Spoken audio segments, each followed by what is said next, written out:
Welcome to the hottest movie review on the internet today, the A-List Review.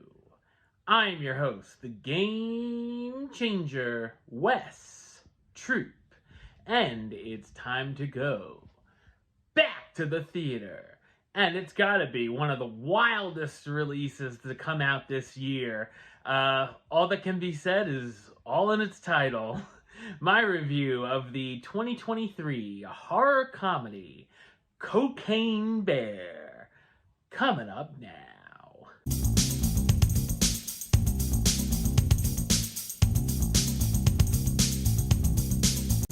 Set in 1985, a drug smuggler drops a shipment of cocaine from his plane, and when he attempts to parachute out, the drop goes awry. Almost all of the cocaine ends up in the Chattahoochee National Park, where a black bear eats some of the drugs and becomes highly aggressive. Groups of people in the park find themselves trying to survive the bear, from a group trying to find the drugs and a mom trying to find her daughter and her friend who skipped school and went to the park. So what did I think of Cocaine Bear?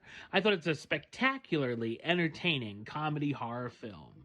It's directed by Elizabeth Banks, who directing-wise is best known for helming Pitch Perfect 2 and the 2019 remake of Charlie's Angels. It's actually based on a true story, and obviously very many liberties have been taken with that story. The film gives us a great blend of the horror and comedy. There's a number of fantastically gruesome deaths, as there's a pretty high blood count, and it's very gory overall. One of the highlights is the scene dealing with an ambulance trying to make it out of the park. There's actually a couple of decent jump scares as well as moments of nice surprise and tension.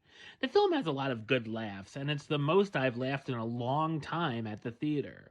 From the over-the-top bizarre situations the characters find themselves in to some small subtle jokes, there's a lot of funny material here.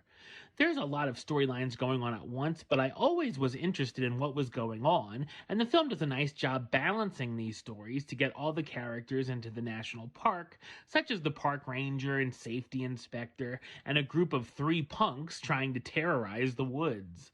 The CGI on the bear itself looks great as well. I also love the 1980s soundtrack.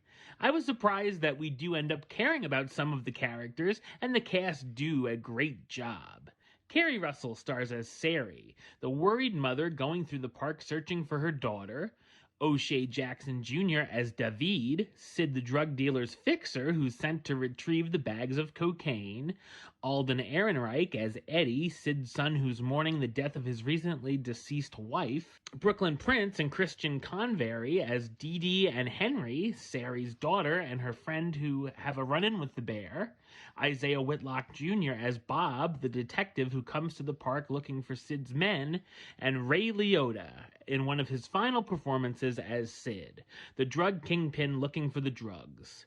Cocaine Bear is a wild film I had a blast with, and is a lot of dumb fun that never takes itself too seriously. Number-wise, I'm gonna go pretty high with this one, pun intended, and give it a 9 out of 10, which gives it the A-list rating of A-list approved. That's right, it gets the A-list seal of approval. Alright, well that's the show. I'll be back with another review very soon. But until then, don't forget to subscribe right here on YouTube.